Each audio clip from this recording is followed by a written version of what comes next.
The biggest thing for me is at the end of the day, even if it's all about making a living and being able to build something, you still want to have trust. That gut feeling that you have, that gut feeling when you sit down in front of someone and you invite them to your home for an hour, you get a good idea of who you're dealing with. And how old that person is tells you a lot about what they've done and what they haven't done. I mean, nowadays with AI, anyone can make up anything and anyone can show you anything, show you any videos, but it's not the same as you sitting down with a person face to face and to be able to see eye to eye, be able to understand what that person is capable of.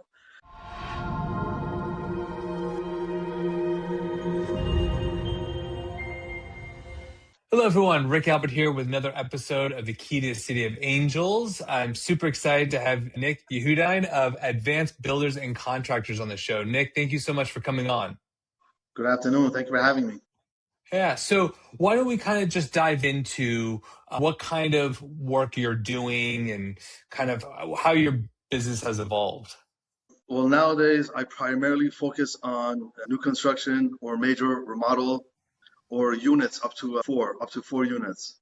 I tend to stay away from the smaller remodels, smaller projects. So that's what we specialize in. That's what we're geared towards. I've noticed that with contractors. Like I know of another contractor that he only does new builds because that's just how his system is built, right? So whether it's economies of scale, what have you noticed in some of the differences between like the new builds versus general remodels? Easier, harder?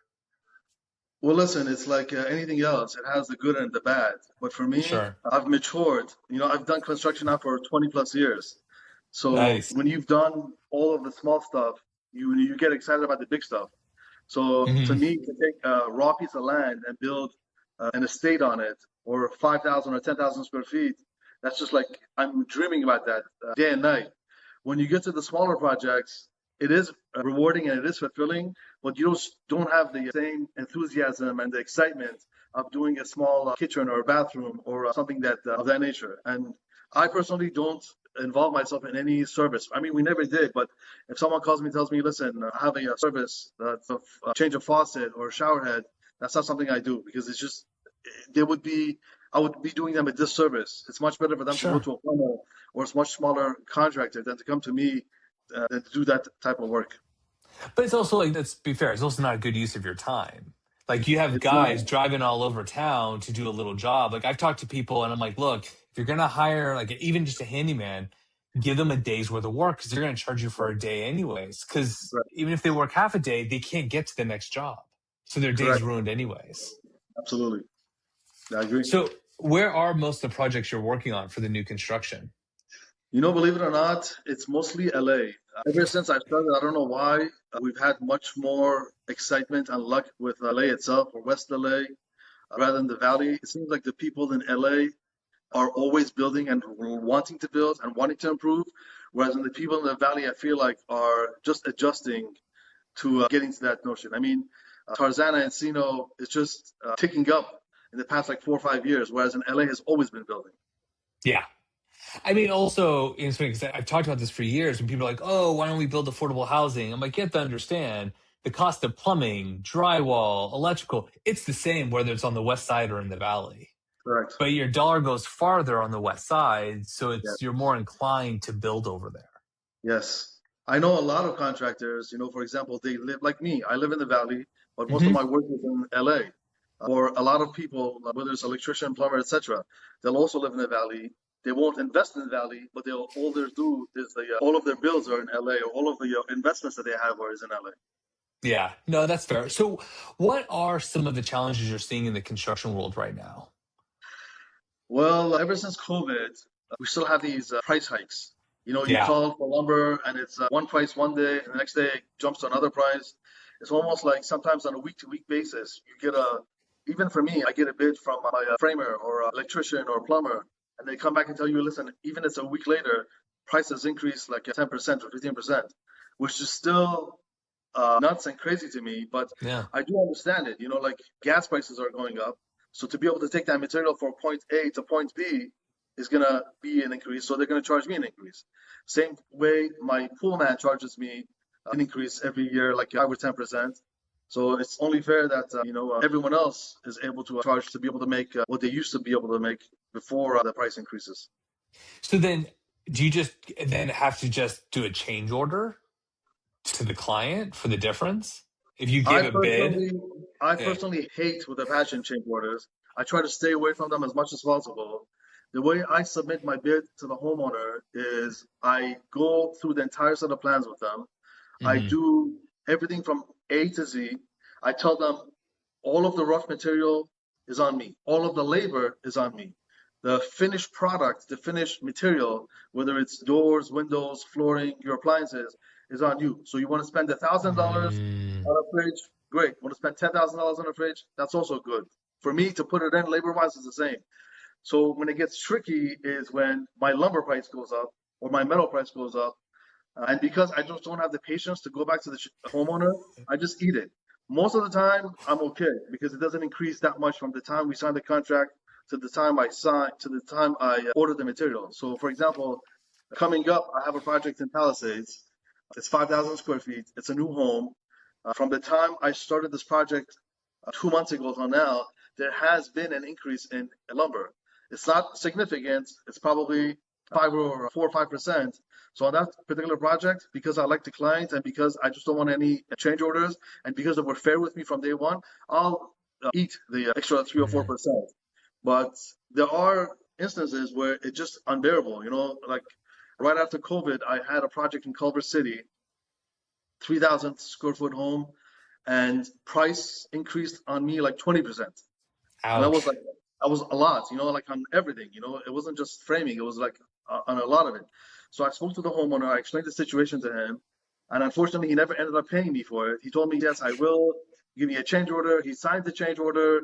We were good to go. He dragged me to the end, and I know he was looking for money. He was an older man with a wife, but at the end, he still didn't pay me. I mean, it's the times that we live in, unfortunately. You're not going to be Yeah. able to, even if I paid for the lumber or I paid for the material, there's only so much you can pay for ahead of time. At the end, Mhm. we're all stuck in one way or another, whether it's plumbing material, electrical material, framing material. It's just the time that we're living, unfortunately. Yeah. No, I can imagine. Now, when you're speaking of budgets, especially on new builds, because the is the cost, let's say assuming just flat lot, nothing special, the cost of building is relatively the same, right? The difference would just be really the finishes, or like, how do you break down the budget for someone? I don't really do it per square feet. I do it as per project, and depending on, because every project has good and bad. Some projects Sure. you have hillside, other projects are completely flat, but then you have to deal with neighbors.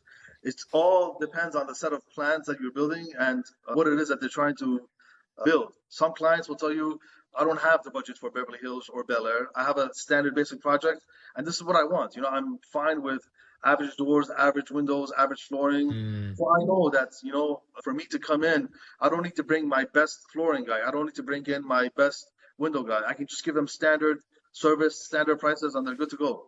Other clients will tell you, absolutely not. I live in Hancock Park. This is a $6 million home.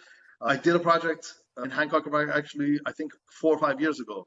It was like 5,000 square feet. She had, I think, like 6 bedrooms, 8 bathrooms, 2-story, guest house, pool, and she had a designer drive from Santa Barbara on a weekly basis to us and give us orders on what to do, what not to do. I mean, you name it, in this particular house, we did it. Everything from foundation to lighting to electrical. I mean, it's just, and when it gets to the woodwork or the millwork or the stain work, like even if I was off by like a tad, she would tell me, go back and redo it.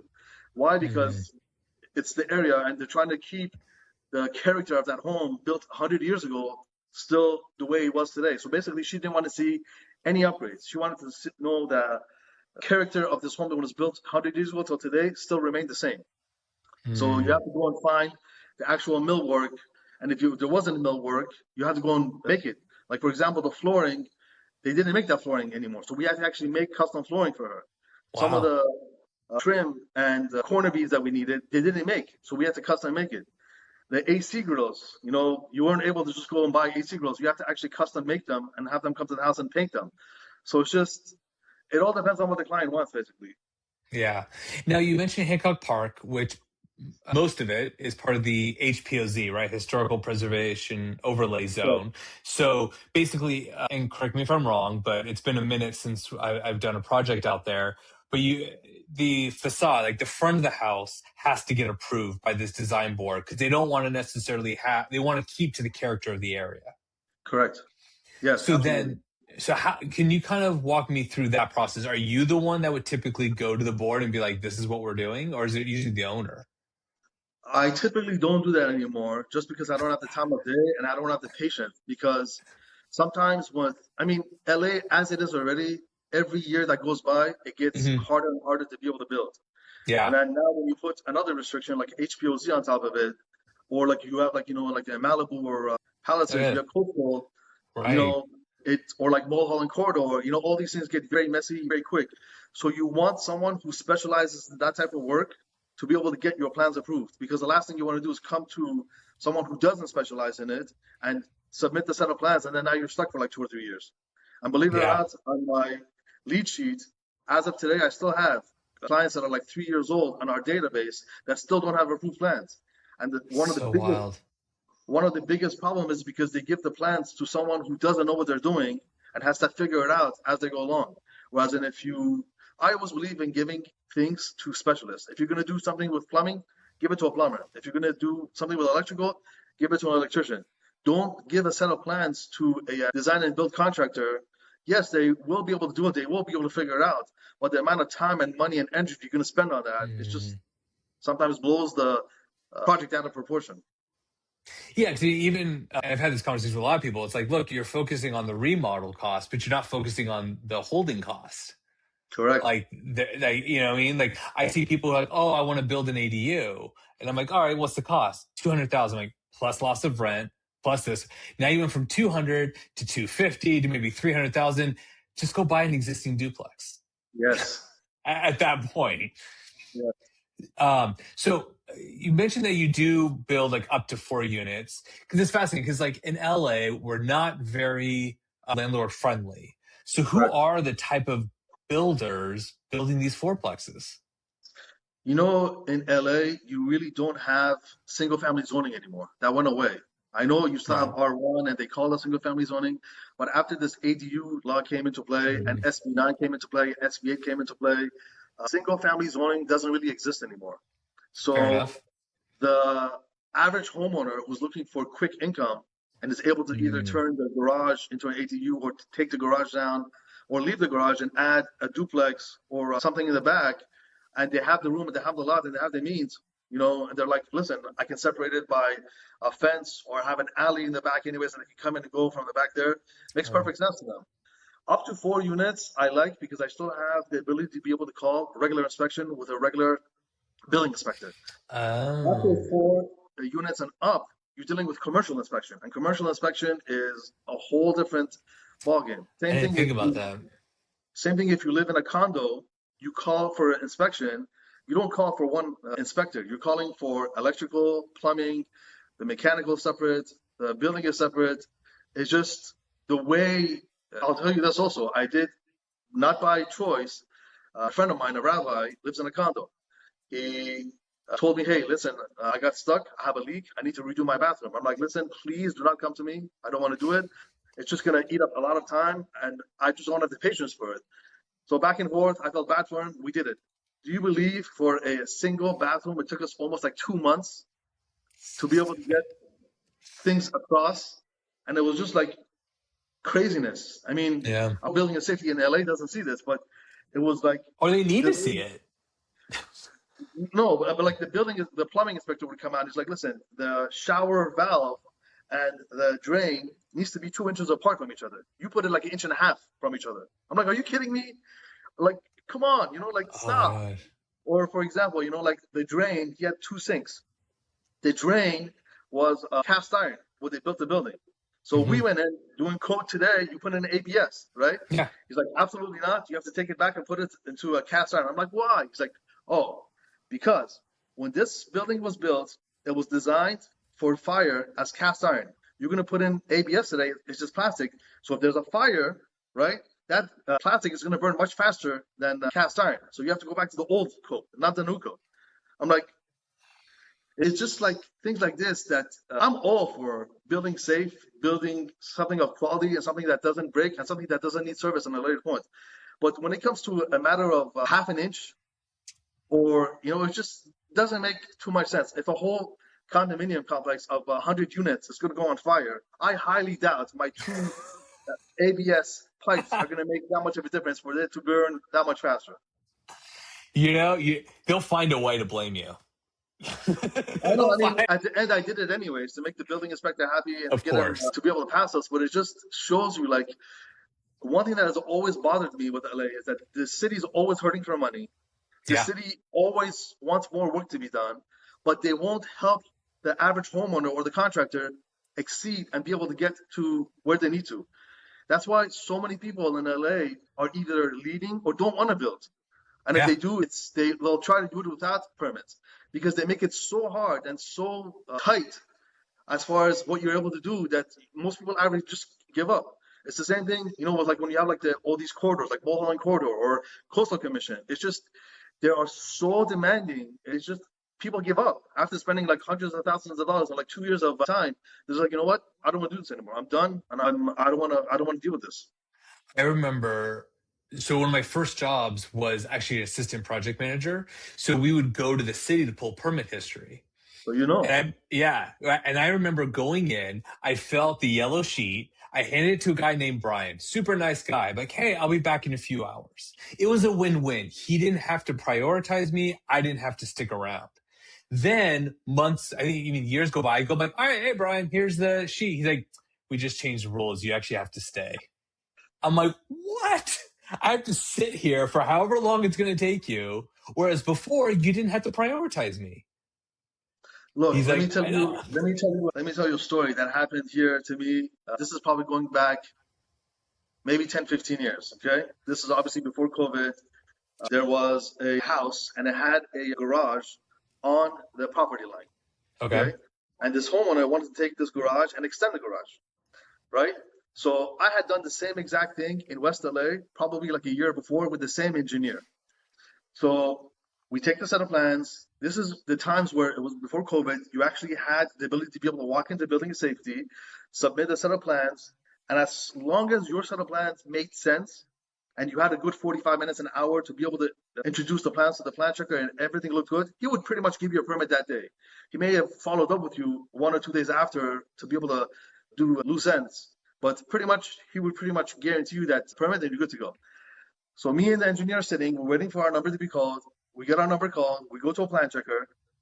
He looks at the plans. He's like, but why are you extending it on the property line? I'm like, well, because the garage is sitting on the property line and we're allowed by code to be able to extend it on the property line. And because it's not much and all the setbacks are met, we're good to go. He's like, absolutely not. You still need 5-foot setback from the property line. I'm like, but sir, your own code says you're able to do it.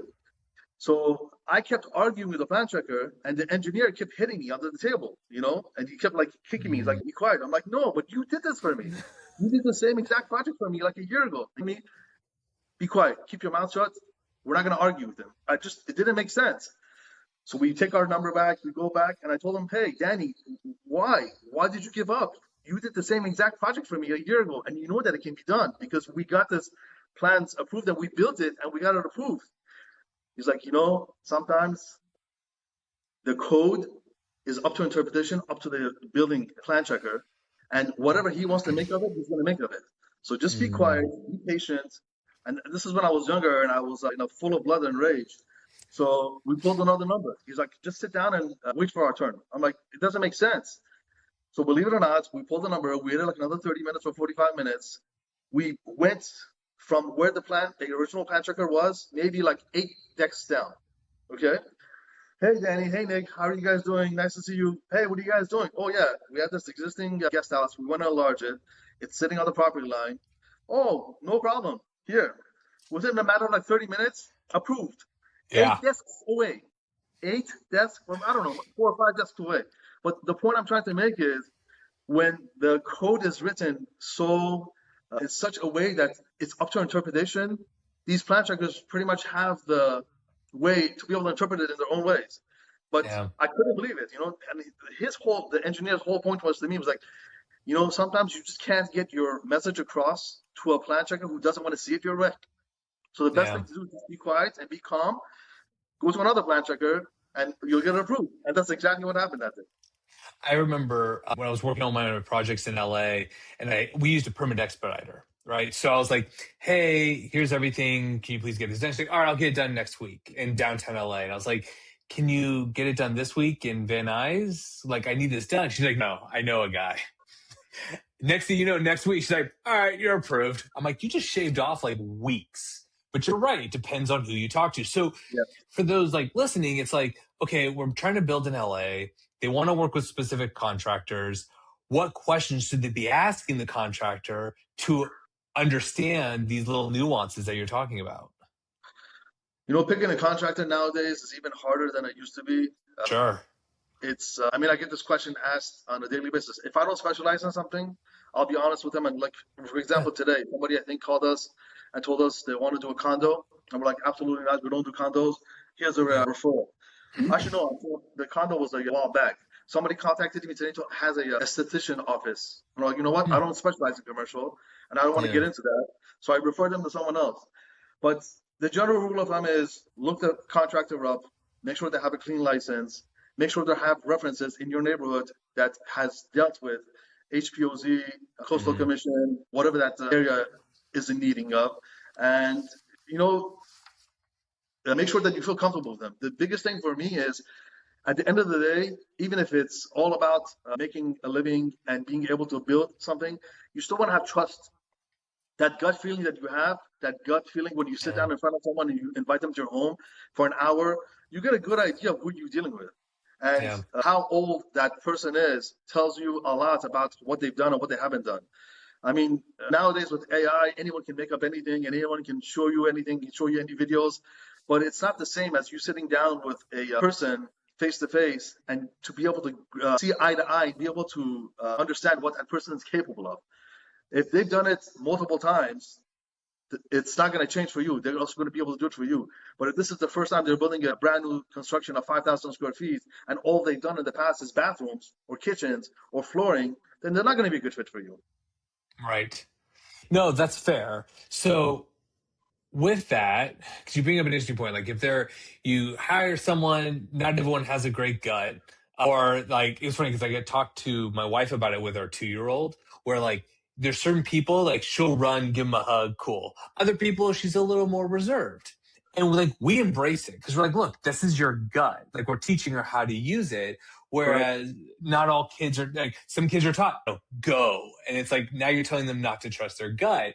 So now we're going to have this generation of people who don't know how to trust their gut. So let's say they don't trust their gut and they go with the wrong contractor and the work started. How do they navigate that when like shit hits the fan?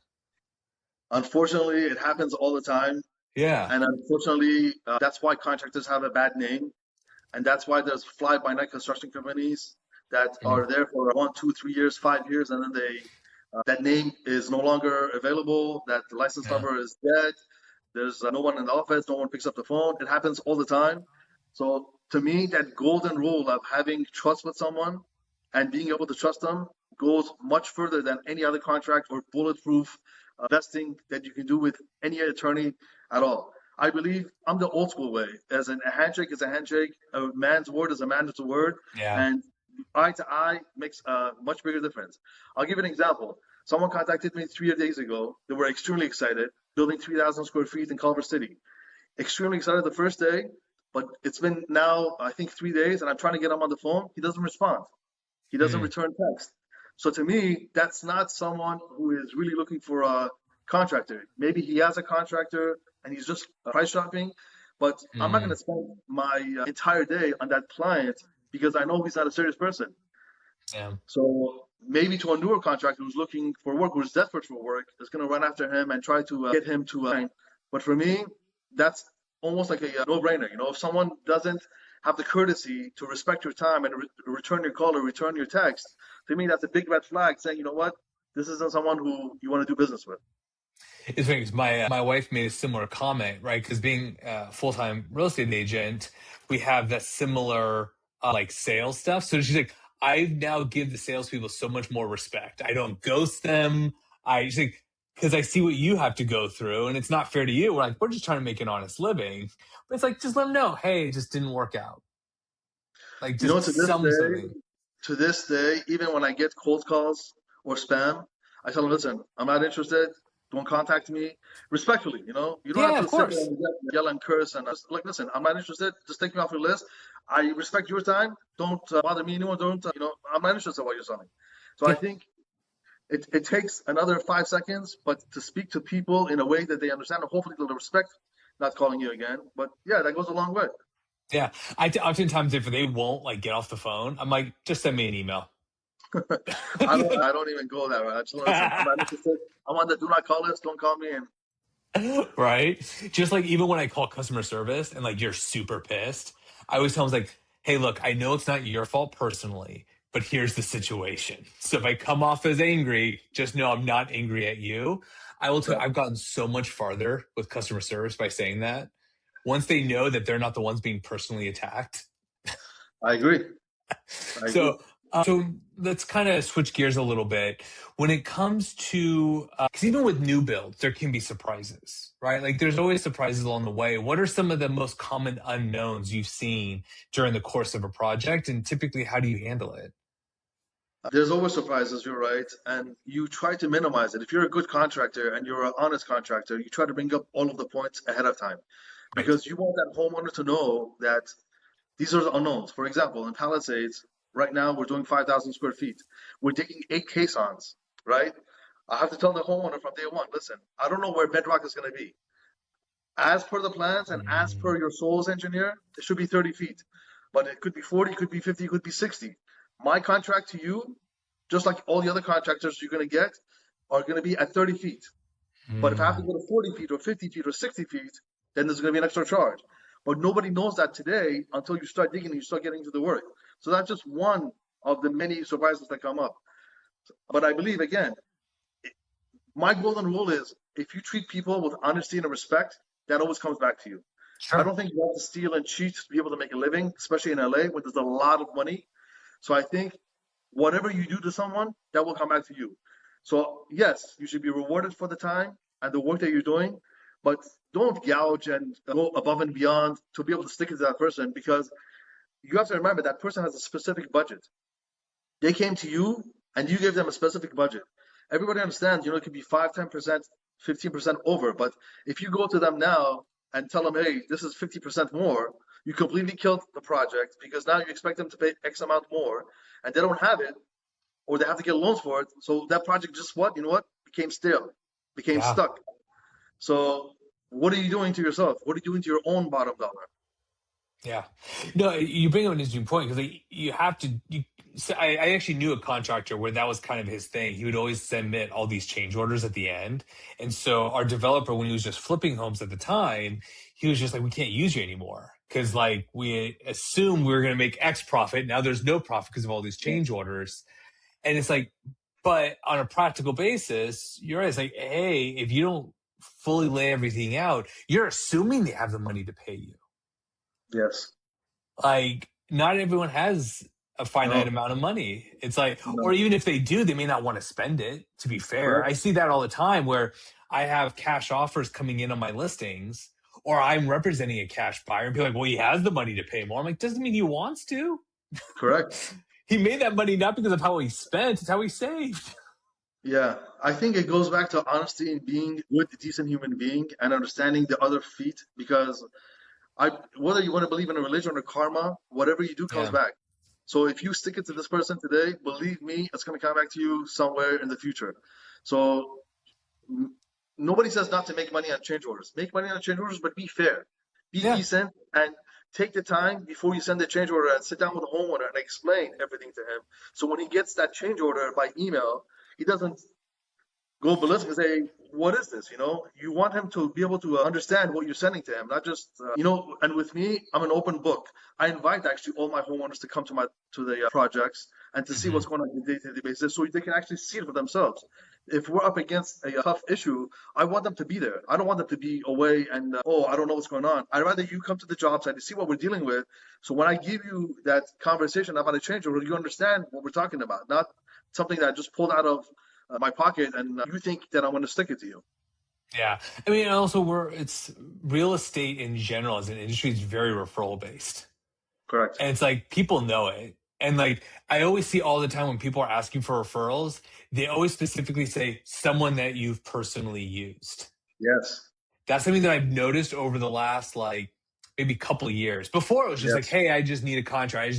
But now it's like someone you've personally worked Yeah, with, someone I you've do that personally myself done. all the time. Absolutely. Right? Because it's fair. It's like, yeah, this person's good because I know him because he's a buddy of mine, but have I ever used him? No. My wife, I love her to death. She's the most patient woman in the world, even though she won't admit it. But she's been a guinea pig for me so many times. But I was like, we did like a specific type of loan. I'm like, by the way, no one's done this loan that I know of. We're going to do it. She's like, okay, hey, we're going to convert our garage to an ADU. By the way, no one in my circle has done it from scratch. Okay. So like, but I'm like, if I'm going to tell people to do something, we need to be able to say we did it. Correct. Right. Yeah. Because otherwise, to your point, they're flying blind. Correct. And So unfortunately, with construction, I feel like a lot of people are flying blind. They yeah. get the lowest bid and they expect everyone to perform the same way. They expect everyone to be honest. They expect everyone to be up to par. But in construction, a lot of it has to do with that general contractor, who you sign the contract with. Yeah. It doesn't matter what the license number is, what the name of the contract is. It matters who you're signing a contract with and what kind of relationship you have with that person. Because that's, I don't know the specific number, but if I had to guess, I would tell you at least 40% of the contract that gets signed turn somewhere into crap after several months of the project because of one thing or another, whether it's a change order or they don't like the way he's working or he's taking too long or he's not showing up or et cetera, et cetera. There's 1,001 reasons, but it's a common thing, unfortunately. And sometimes a homeowner calls you and tells you, hey, listen, I started framing. I already did my foundation. I did my plumbing. But I want to fire this guy because he's not showing up and he's not doing the work he's supposed to be doing. Can you help me? And unfortunately, a lot of times when you look at the set of plans and you look at what's there and you look at their budget, it's like, why did you pay this guy already 70% of your budget? He Ouch. already did like he already did like 30% or 40%. Why did you give him 70%? There's no way in the world I can help you. I want to help you, but it just doesn't make sense anymore. But isn't there also the issue of warranties, right? Because the state requires you guys to do, was it the 10-year structural warranty and all that for new construction? But if you're taking over a job midway, how do you determine who's responsible for the warranty? That's an excellent point, and a lot of reason why I don't want to pick up work Right? midway because you don't know what's there. You don't know how they did it. Even if you get an outside inspector to come in and say, "Listen, yeah, I completely will guarantee the work that's been up to date," who wants to take that risk and put on their license? At the end of the day, Right. you're stuck with it for 10 years. So anything happens, I can come to you. No matter what kind of contract you write and what kind of notices you write, I picked it up at this specific date. All these things were done before I got there. Yes, it will help. But who wants to deal with headaches and lawyers and lawsuits? Yeah. No, I agree. It'd be interesting if there was a type of like insurance plan someone could get. So it's like, look, homeowner, you want me to take over this job? Great, but you have to pay for this specific insurance policy because I can't be responsible for this other work. Honestly, even if I had that insurance policy, I wouldn't do it just because it's not worth the headache and it's not worth the risk that you're going to put yourself into. And Fair enough. it's just Uh, It's you know, there might be a bunch of other contractors as well, but I personally don't like stepping on somebody else's toe because you already have a contractor who's going to be mad at you. You have a mhm. homeowner who's not so happy and is already looking, he's going to look two or three times at the work that you're doing. So already getting into that project, it's already a uneasy fit. So if That's you're, fair. it's just, why would you do that? Just go and start a brand new project with a brand new homeowner and no issues from day one. Clear. Yeah. It's kind of get rear-ended in a car. It's not your fault, but you still have to deal with it. Correct. So, all right, Nick. Well, this has been really cool. It's been nice to be able to talk to someone about what's going on behind the scenes that not everybody knows about. How can people get a hold of you? abclosangeles.com or call our office 888-930-1030. And obviously on all the socials, you can look us up and we're always there to build for you.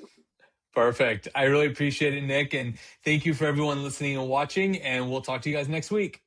Thank you for having us. Thank you. Want to keep unlocking the secrets to building real wealth in Los Angeles? Stick around for the next episode. Tap the video on screen to keep watching.